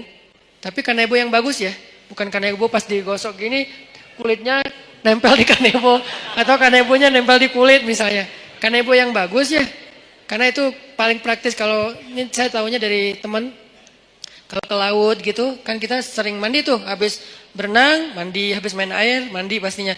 Kalau bawa handuk nggak sempat kering, udah mandi lagi tuh. Akhirnya kita bawa kanebo. Kanebo yang bagus beli di salah satu tempat yang terkenal teh. Nah, terus pakai kanebo ke masjid sama baju kaos ganti yang biasa lah ya, sama parfum apa misalnya kesukaan kalian. Nah mandi itu segar banget loh, sholat maghrib habis olahraga habis mandi kan keren ya, segar banget. Di masjid sediain shower buat cowok-cowok buat mandi, ceweknya nggak usah lari. Cewek mah ada tempat sendiri, zumba kayak apa gym apa yang bagian cewek lah, minimal gym. Ini olahraga main mubah, tapi dia bisa menjaga kita dari dosa. Jadi yang menjaga kita dari dosa itu bukan cuma astagfirullah. Oke, tapi kita nggak bisa astagfirullah 24 jam kan? Yang bisa menjaga diri kita dari dosa, sholat 2 rakaat. Iya, tapi kan kita nggak mungkin sholat 24 jam. Ya, harus realistis. Waqi'i, harus realistis. Tapi juga tetap masali, tetap ideal. Banyak orang yang idealis tapi kurang realistis. Terlalu realistis jadinya nanti apa? Memudah-mudahkan, tasayyub. Makanya dalam Islam itu nggak boleh kita terlalu idealis, perfeksionis, disebut dengan takalluf. Nggak boleh juga terlalu realistis sampai melupakan idealisme, disebut dengan tasayyub. Ada takalluf, ada tasayyub. Dua-duanya nggak boleh dalam Islam. Yang benar wasatiyah. Dia proporsional. Proporsional. Nggak boleh takalluf. Kenapa nggak boleh takalluf? Allah sendiri yang bilang, la yukallifullahu nafsan illa wus'aha. Allah tidak mentakallufkan, tidak membebankan. Artinya takalluf itu terlalu membebani diri.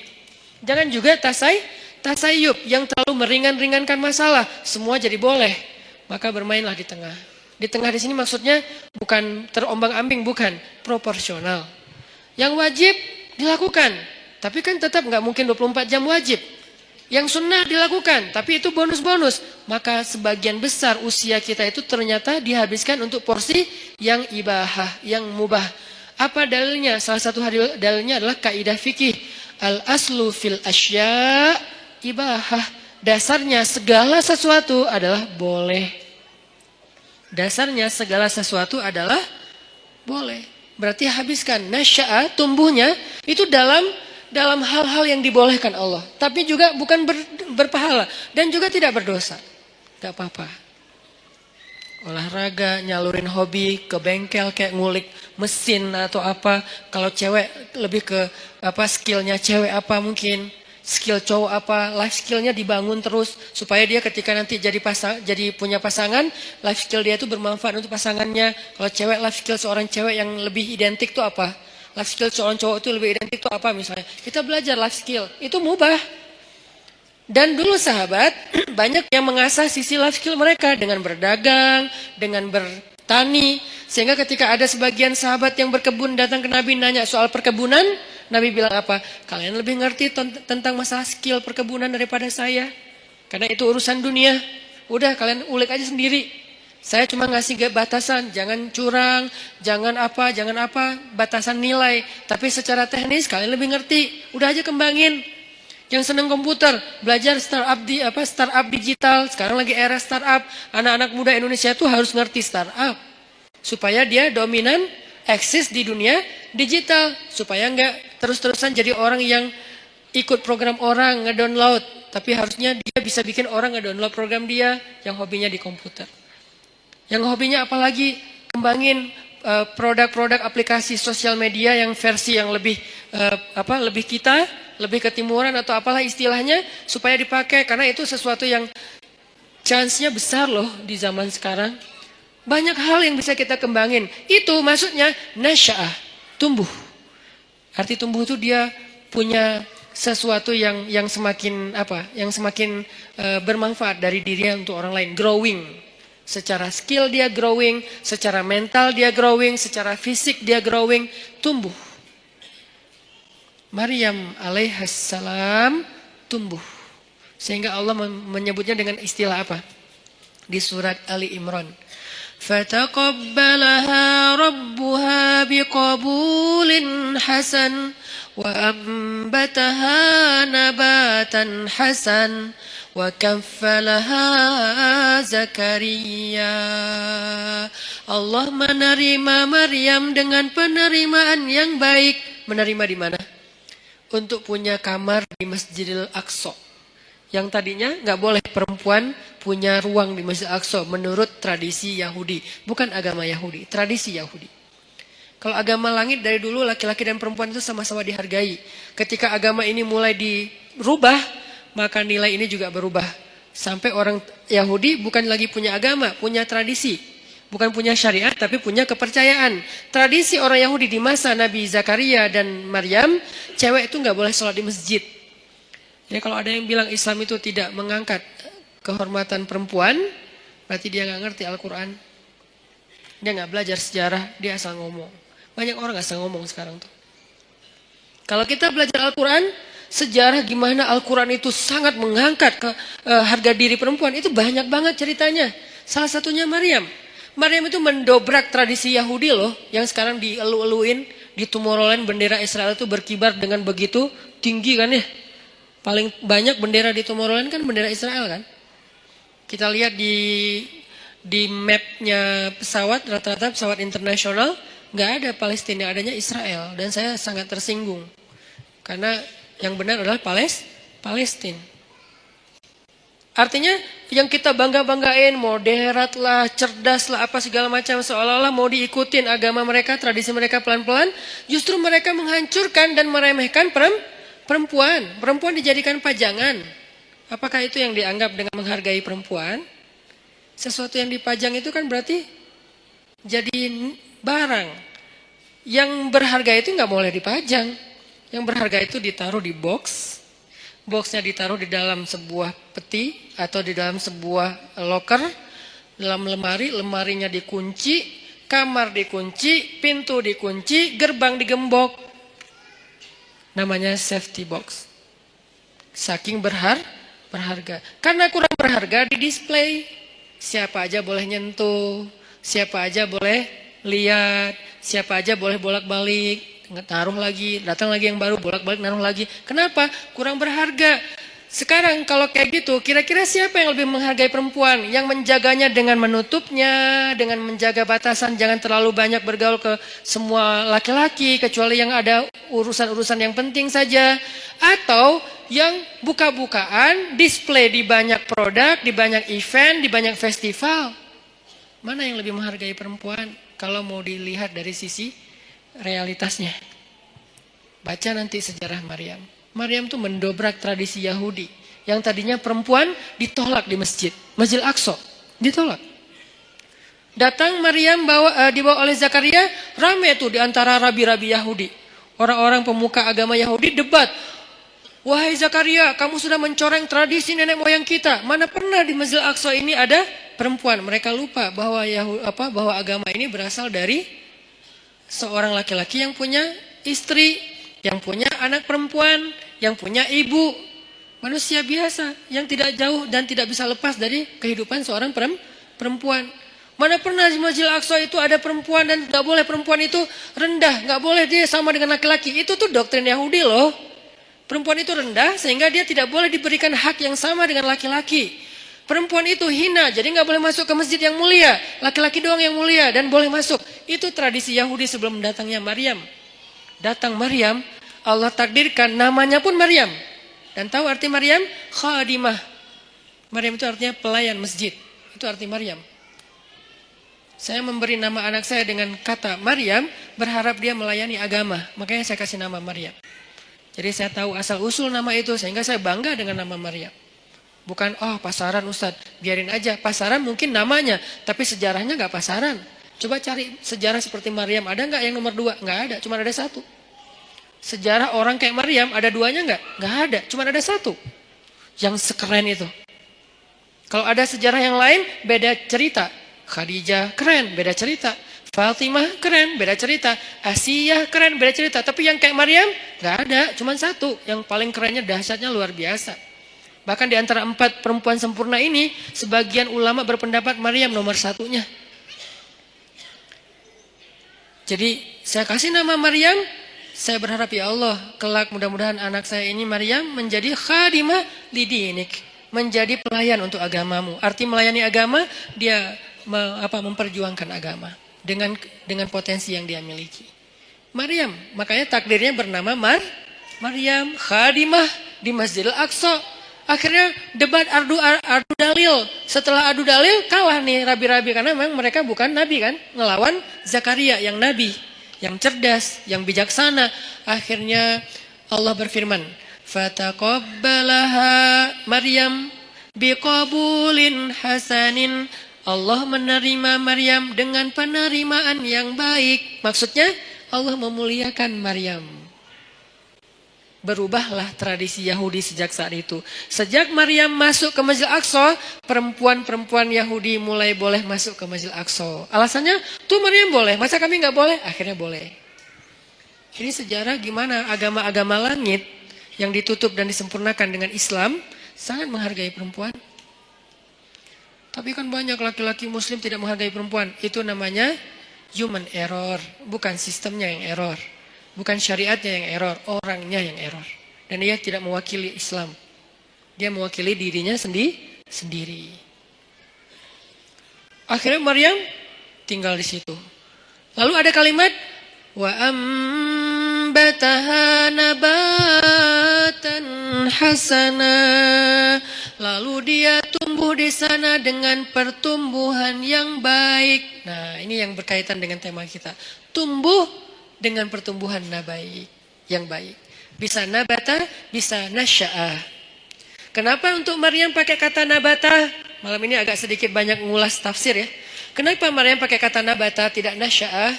Sedangkan hadis tentang pemuda tadi nasya'ah, tumbuh. Kalau Maryam nabatan wa ambataha nabatan hasanan. Kenapa nabata? Karena Allah pengen menghargai Maryam dengan istilah apa? Tumbuhnya pakai istilah bunga. Bunga itu nabata. Makanya jadi bahasa Indonesia nabati. Tumbuh-tumbuhan. Kan saya dulu ngajar bahasa Arab. Lumayan lama. Jadi saya tahu banget bahasa Indonesia itu banyak banget nyerap dari bahasa Arab. Sehingga kalau kita mau bilang anti Arab segala macam, kita lupa sejarah tentang berdirinya negara dan terbentuknya bahasa kita sendiri. Bahasa kita itu dibentuk oleh ulama. Buktinya banyak bahasa Arab di dalam bahasa kita. Banyak banget, 80%-nya bahasa Arab. Bahkan bahasa Sunda sebagiannya bahasa Arab. Ya, kalau saya pergi ke Kalimantan tuh saya bilang, kalian tahu nggak Katulistiwa itu bahasa apa? Bahasa apa Ustaz? Sanskerta? Bukan, bahasa Arab. Khatul istiwa. Khat artinya garis, istiwa artinya lurus. Garis lurus yang membentang di bumi. Kita nyebutnya bukan khatul istiwa, katulistiwa. Karena kita nggak bisa bilang kha, jadilah ka. Katulistiwa. Kita nggak boleh lupain sejarah. Cuman ini nggak perlu jadi perdebatan. Karena di sini nggak ada ruang debat, saya sampaikan. Tapi di sosmed saya nggak mau ngomong kayak gini. Debat, nggak penting. Tapi ini bagian dari taskif kita. Nabatan. Allah tuh pengen menghargai Maryam, maka disebut dengan nabatan. Bahasa kita nabati, artinya tumbuh-tumbuhan. Tumbuh-tumbuhan di sini artinya bunga. Maryam itu kata Allah, kamu itu bunga wahai Maryam. Kamu itu bunga. Makanya fitrah perempuan senang bunga. Jangan kasih kaktus tapi. Kan bunga Ustaz. Jangan. Atau jangan juga yang bunga apa yang di Bengkulu teh? Rafflesia. Keren ya? Emang keren, tapi bukan untuk dihadiahin ke cewek. Kamu, kenapa sih kamu? Enggak, ini bunga buat kamu. Aduh kok gini sih? Nah, bunga namanya juga bunga bangkai. Jangan kasih bunga, ya apalah. Tapi boleh yang asli, boleh yang sintetis. Biar nggak layu. Ini buat kamu, kok yang kayak gini sih? Kan ini nggak asli. Biar nggak layu, seperti cinta aku. Oh ya, cinta aku nggak ori, tapi dia nggak layu-layu sih. Apaan sih nggak jelas. Jadi maksud Allah pakai kata nabatan, menurut tafsir Allah tuh menghargai Maryam, makanya pakai bahasa Maryam itu kayak bunga tumbuh dengan mekar, dengan baik, itu Maryam. Tapi korelasinya dengan pembahasan kita, Maryam itu tumbuh dan tumbuhnya dalam bi'ah solihah namanya. Apa arti bi'ah solihah? Lingkungan yang baik. Berarti pelajaran kedua tentang tumbuh yang bisa nanti dapat naungan di padang mahsyar, biar kita termasuk orang yang gak mager adalah cobalah cari bi'ah solihah, carilah lingkungan yang baik. Kalau gitu kita gak boleh gaul sama orang yang gak baik, boleh. Tapi kita jadi ada dua, ada kebutuhan kita, ada lebih ke share-nya kita. Kita kalau mau sharing, mau giving, mau berbuat baik, cari orang yang belum baik untuk kita ajak baik bareng. Tapi kita sendiri juga belum baik-baik amat. Sehingga kita butuh yang mengajak kita lagi nih. Semua orang saling mencari dua itu tuh. Satu project untuk dia beramal soleh dengan mencari teman-temannya yang belum hijrah, ajak hijrah. Tapi kalau gaulnya sama itu doang, lama-lama kita lemah. Cari juga bi'ah solihah yang bisa ngajak kita, yang bisa ngingetin kita. Watawasau bil haq, watawasau bis sob. Bi'ah solihah namanya. Cari pertemanan. Gimana cari? Ini lebih ke teknis ya. Gimana cara cari teman yang bisa jaga iman kita? Karena kata Nabi, almar'u ala dini khalili, seseorang itu agamanya tergantung temannya. Cari, serius nyarinya, kepoin. Jadi kalau belum halal nggak usah nyari orang yang mau dipacarin. Mending cari orang yang mau disahabatin. Sahabatnya dunia akhirat. Yang nanti di padang mahsyar dia nanya kita, ya Allah, kemana sahabat saya yang dulu ikut taklim bareng? Kemana sahabat saya yang sering ngingetin tahajud? Kemana sahabat saya yang ini? Kata Allah, dia di pintu neraka. Bentar lagi mau masuk tuh. Ya Allah, saya bersahabat karena engkau dengan dia di dunia. Selamatin dia, boleh gak saya tarik dia supaya gak masuk neraka? Ya Allah, saya selamatin. Boleh, cari aja. Langsung dia kejar ke neraka. Nyari secepat mungkin dia ke pintu neraka. Ngomong ke malaikat, dia sahabat saya yang ini di mana orangnya? Itu tuh bentar lagi mau dimasukin. Sini, jangan masuk dulu. Akhirnya dikeluarin. Ada apa? Kamu sahabat saya? Iya, kita kan dulu bareng ke TSB. Emang masih disebut Ustaz istilah-istilah kayak gitu? Masih. Apa yang kita rasain di dunia itu masih kita sebut. Dan gak diganti istilahnya loh. Kita masih ngomong kayak gini banget kita ngomong. Kita kan Rabu malam sering ikut taklim bareng kan? Iya. Dan seringnya kita di depan halaman kan? Iya. Kenapa? Karena kita nungguin yang lain pulang nanti kita boncengin, bayar. Boleh lah. Yang penting dia pernah ke masjid bareng. Ya udah, terus apa gimana nih? Allah memberi izin saya untuk menyelamatkan kamu dari neraka. Masuk. Nah, ini orang kayak gini harus dicari. Dia tuh nemenin kita di dunia dan akhirat loh. Lebih penting daripada pacar. Kecuali pacar halal. Kalau pacar halal udah gak ada lah yang bisa dibandingin ya. Udahlah terbaik itu mah.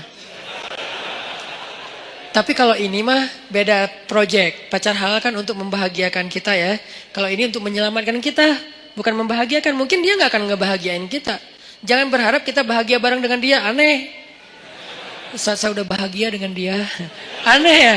Dia nyelamatin agama kita. Maksudnya nyelamatin kita dari dosa. Nyelamatin kita dari pas lagi kayak futur, istilah anak-anak aktivis teh. Futur itu pas lagi down, ya drop imannya itu.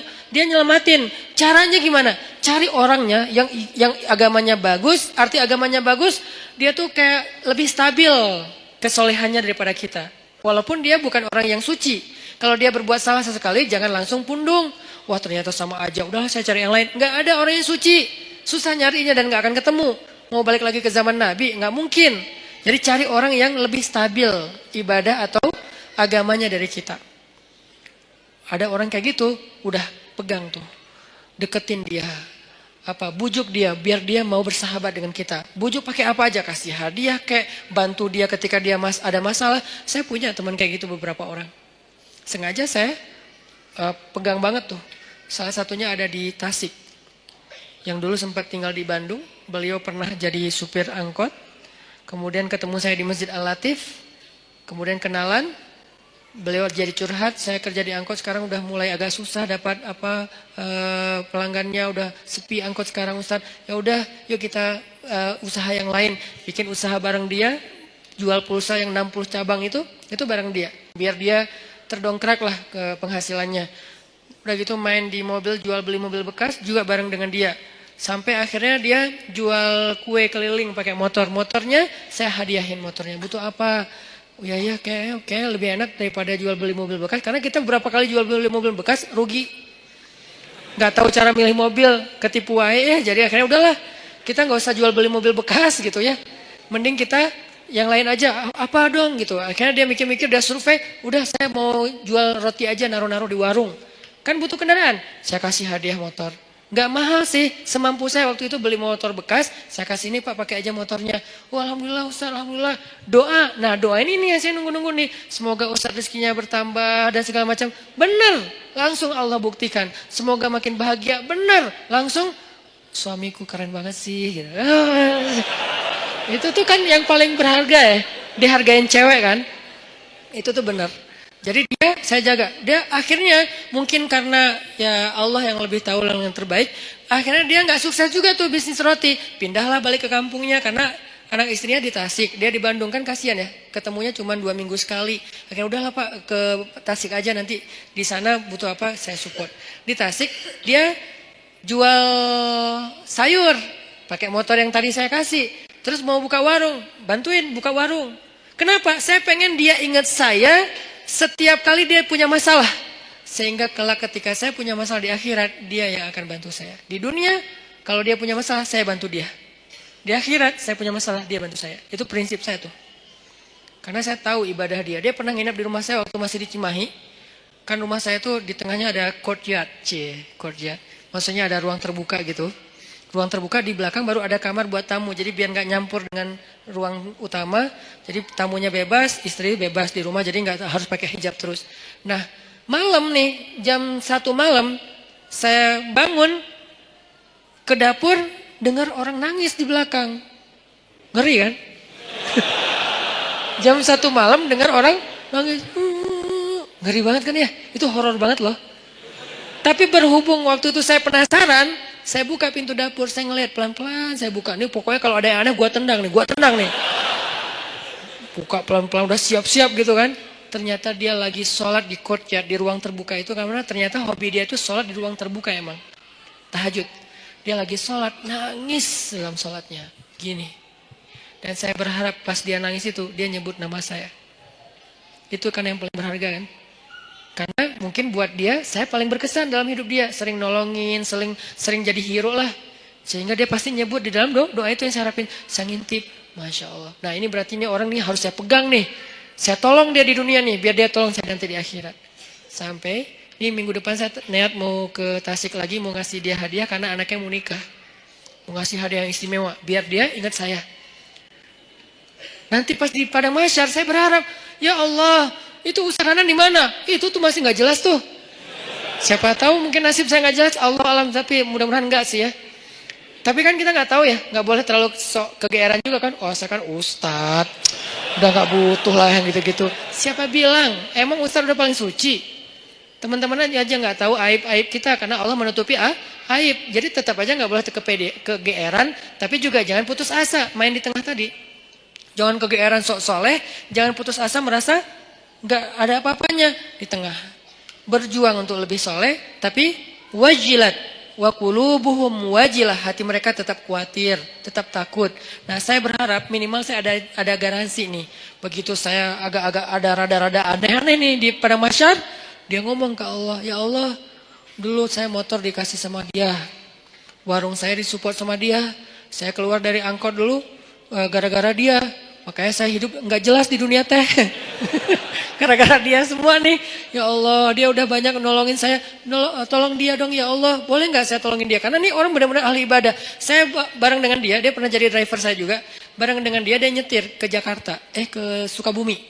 Kita ada acara di Sukabumi, dia nyetir. Pak, bantuin saya nyetir. Oke, nyetir. Di mobil, saya tilawah surat Al-Mulk. Murajaah hafalan lah. Tabarakalladzi biyadihil mulku wa huwa ala kulli syai'in qadir. Wa laqad zayyana as-samaa'a ad-dunya bimasabih wa ja'alnaha rujuman lisyayatin wa a'tadna lahum 'adzabas sa'ir. وللذين كفروا بربهم عذاب جهنم وبئس المصير. Itu yang lagi nyetir nangis terisak-isak. Saya aja yang tilawah nggak nangis. Kan aneh kan? Pas yang lihat, aduh nangis. Nangis juga ah. Masa saya yang baca nggak nangis, dia aja yang dengerin nangis gitu kan? Cepet banget air matanya berlinang. Berarti kan hatinya bersih. Berbaik sangka ya. La nuzaki ahadan Allah.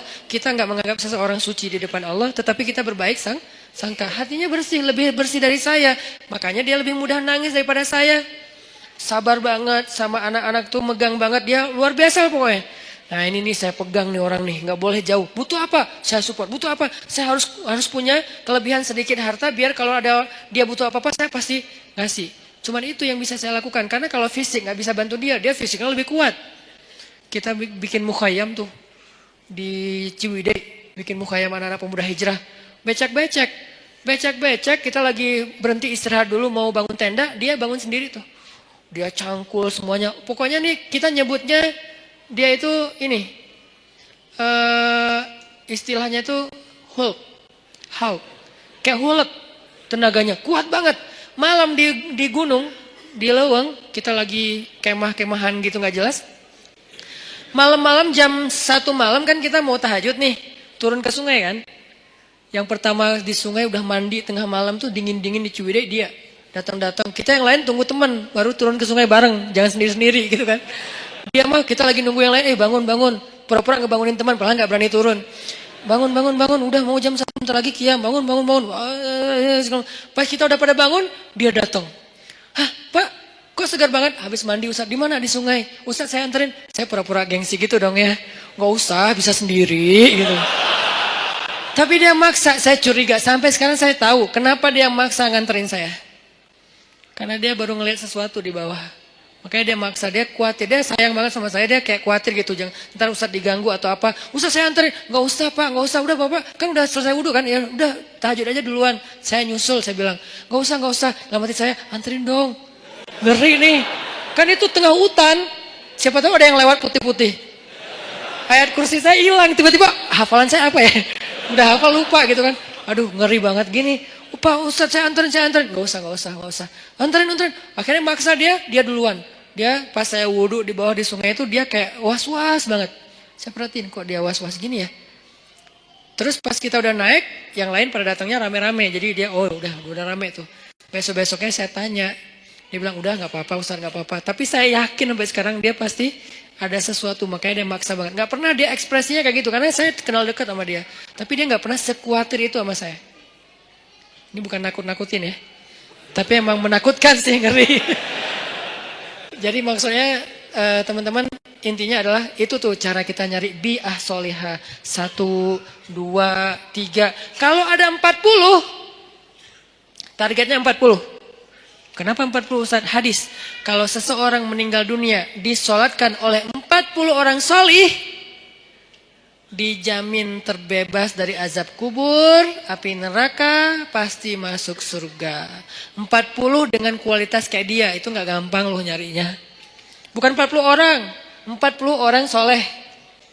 Yang solehnya secara zahir kita lihat. Dan kita gak bisa ngelihat yang batinnya. 40 orang. Mulai dari 1, 2. Dan orang kayak gitu tuh jangan cuma kenal. Kalau cuma kenal, nanti di akhirnya juga cuma kenal. Kamu kenal? Kenal. Gitu doang. Sampai bersahabat, sampai dia sayang sama kita. Makanya saya tuh walaupun dia udah di Tasik, kalau di rumah ada apa-apa, saya bilang, Pak, saya mau pindahan. Oh iya Ustaz, subuh dia datang tuh. Saya pernah tuh mobil saya, dia benerin rem. Cuman dia karena mungkin dia kayak otodidak ya, salah ngebenerin remnya. Malah ngelok gitu. Dia benerin rem mobil saya, karena sebetulnya saya bisa naruh di di yang resmi ya, dealer resmi. Cuman karena saya kayak ngerasa pengen nyari alasan buat ngasih ke dia. Saya nggak mau ngasih dia tanpa ada kerjaan, biar menghargai dia kan. Jadi saya kayak, udahlah rem mobil aja deh, cari-cari apa nih yang bisa diinin. Pak, benerin rem mobil udah habis, udah aus gitu kan. Cari dia sama dia rem mobil. Sebenarnya rugi buat saya, karena kenapa? Lebih bagus di dealer kan. Cuman kayak sayang aja gitu sama dia. Benerin, saya pikir ya aman-aman aja nih. Karena dia orang kuat banget. Saya pernah mobil yang dulu yang kita jual beli mobil, mobilnya mesinnya turun mesin. Kebayang gak turun mesin? Itu ngerjain sendiri. Satu pakai dongkrak, satu pakai tangan. Satu sebelah sana pakai dongkrak, sebelah sini pakai tangan. Sebelah kiri turunin mesin. Itu tuh orang benar-benar Hercules tuh. Sebelah sana, karena dongkraknya cuma ada satu pakai dongkrak, sebelah sini ditahan pakai tangan, turunin pelan-pelan mesinnya pakai tali gitu, udah turun, dipasang lagi pakai baut. Itu sebelah tangan semua dikerjain sama dia. Itu ngeri banget tuh orang. Jadi kalau saya mau bantu dia dari fisik nggak mungkin. Saya bantu dia dari doa, dia doanya lebih panjang. Saya bantu dia mungkin hanya sedikit dengan kebutuhan finansial dia. Akhirnya saya bayarin, dia benerin rem mobil. Ternyata salah masang. Saya jalan di jembatan Surapati tuh ngelok. Tuk gitu. Tiba-tiba ngelok. Untung bukan di tol. Kalau di tol kan bisa ngejungkir kan. Untuk kecepatan ya sekitar 60 atau 40 gitu ngelok. Ngelok di atas jembatan. Saya telepon, Pak ini remnya kenapa ya? Dia di Tasik. Malam jam 9 malam. Pak ini rem kenapa kok bisa ngelok gini? Aduh Ustaz salah. Kayaknya ada yang salah. Saya sekarang ke Bandung. Dia mau ke Bandung aja tuh naik motor. Beneran jam 11 malam udah di Bandung. Padahal saya bilang jangan saya panggil montir aja datang ke tempat saya biar dibenerin di sini atau diderek deh. Jangan ya udah ditutup telepon tetap datang. Jam 11 malam datang. Ada apa lagi saya kejadian di sini tuh. Ini buat saya kenapa saya yakin banget megang dia. Ada apa aja dia datang, subuh-subuh datang. Jam 2 malam datang. Kalau di dunia aja kayak gini dia belain saya, gimana di akhirat? Supaya dibelain segitunya, kita harus modal dikit lah. Modalnya apa? Bisa modal dengan tenaga kita, dengan perhatian kita. Kalau ada kelebihan rezeki, dengan rezeki kita. Apa aja deh, pokoknya modal. Dapat 1. Saya baru dapat 3. 3 apa 2 lah. Pokoknya kurang dari 5 lah. Orang kayak gitu. Yang udah mau care banget sama saya di dunia. Dan saya berharap nanti kayak gitu care dia buat saya di akhirat. Kumpulkan 40 orang. Kalau bisa dapat, begitu kita meninggal, saya yakin insya Allah kalau nggak ada halangan yang darurat banget, saya meninggal nih, dia pasti datang dari Tasik sholatin saya. Dan saya berharap ada 40 orang kayak dia sholatin saya. Mudah-mudahan di antara orang itu adalah semua teman-teman yang ada di sini. Amanlah udah akhirat saya itu. Mungkin ada 1.000 orang, 2.000 orang yang sholatin kita, pasti ada 40 orang mudah-mudahan ya yang soleh banget. Ya udah aman udah. Nggak ada azab kubur insya Allah, dikubur tenang-tenang aja. Kiamat kapan ya? Kiamat kapan ya? Gitu. Karena orang yang baik amalnya kan pengen cepat kiamat kan. Di dunia kan pengen lama. Kiamat sudah dekat. Jangan ngomong gitu ah. Kalau di kubur, please ya Allah, tiup sangkakalanya, pengen cepat gitu. Pengen masuk surga. Ini namanya bi'ah solihah. Mencari pertemanan yang baik. Kayak gitu teknisnya. Yang terakhir, fi ibadatillah. Kalimat fi ibadatillah ini artinya dalam hal yang tidak berbuat dosa. Satu, pemuda yang banyak godaan, yang penting istiqomah. Yang kedua, cari lingkungan, tumbuh. Kita habiskan waktu kita dengan hal yang positif, walaupun gak harus semuanya wajib dan sunnah. Dan yang ketiga, ibadah kepada Allah itu tingkatin. Kayak tadi, sibukkan diri kita. Sampai gak sempat mikirin dosa, sibukin. Apa yang bisa bikin kita sibuk? Yang menyenangkan gak apa-apa, tapi yang bukan dosa. Sibukin dengan ketemu teman, sibukin dengan misalnya ngerjain hobi, sibukin dengan olahraga, sibukin dengan main-main yang bermanfaat, sibukin dengan geng, sibukin dengan proyek sosial, naik lagi levelnya sibukin dengan Al-Quran, sibukin dengan ibadah. Pokoknya sibukin diri kita sampai nggak sempat mikirin yang macam-macam. Itu baru namanya syabun nasya'a fi ibadatillah. Mudah-mudahan dengan gitu kita udah nggak mager lagi insya Allah. Barakallahu fikum. Semoga semua yang ada di sini, teman-teman yang soleh dan solehah, kelak di padang mahsyar kita saling kenal, saling memanggil, dan saling menyelamatkan, saling menolong. Dan insya Allah semua kita termasuk di antara golongan yang Allah sebutkan orang yang mendapatkan naungan Allah di hari ketika tidak ada naungan kecuali naungan Allah. Allahumma inna nas'aluka ilman nafi'a wa qalban khashi'a wa amalan saliha wa rizqan halalan tayyiba. Allahumma ansuril Islam wal muslimin. Allahumma ansuril muslimina fi Palestin. Allahumma ansuril muslimina fi Suriah. Allahumma ansuril muslimina fi Yaman. Allahumma ansuril muslimina fi Rohingya. Allahumma ansuril muslimina fi kulli makan. Allahumma wahid kalimatal muslimin wa wahid sufufal muslimin wa alif baina qulubil muslimin. Allahumma ja'alna minas salihin. Rabbana atina fid dunya hasanah wa fil akhirati hasanah wa qina azabannar. Barakallahu fikum, billahi taufiq wal hidayah. Wassalamualaikum warahmatullahi wabarakatuh.